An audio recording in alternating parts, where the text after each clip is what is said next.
L'ennemi est fermement retranché, ses forteresses ont été gardées pendant des milliers d'années, présentant un grand mur de résistance à la vérité. Rien de tout cela ne doit décourager le chrétien.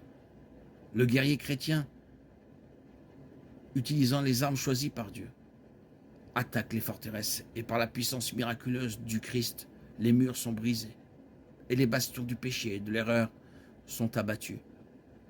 Le chrétien victorieux entre dans les ruines et conduit en quelque sorte captive toutes les fausses théories et toutes les philosophies humaines qui avaient autrefois fièrement affirmé leur indépendance vis-à-vis de Dieu. Cela ressemble beaucoup à Josué lors de la bataille de Jéricho. Quelle belle illustration de la vérité spirituelle que cette histoire. Josué chapitre 6. Le Seigneur construit son Église et les portes du séjour des morts ne prévaudront pas contre elle. Matthieu 16, 18. Ce dont nous avons besoin, ce sont des soldats chrétiens totalement soumis à la volonté du Seigneur des armées, qui utiliseront les armes spirituelles qu'il a fournies. Les uns s'appuient sur des chars, les autres sur des chevaux. Nous nous souviendrons du nom de l'Éternel, notre Dieu. Psaume 27.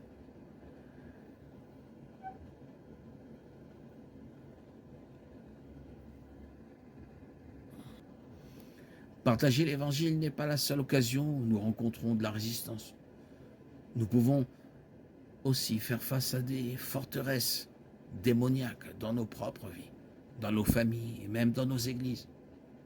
Quiconque a lutté contre une dépendance, lutté contre l'orgueil ou a dû fuir les passions de la jeunesse, sait que le péché, le manque de foi et une vision mondaine de la vie sont en effet des forteresses qu'il faut conquérir, dépasser.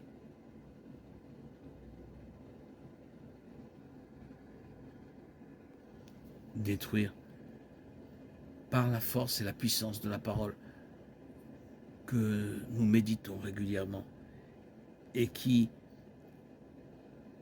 goutte à goutte, perce la pierre, la détruit, la déstabilise dans ses fondations pour nous faire triompher en Christ et abattre toutes les forteresses.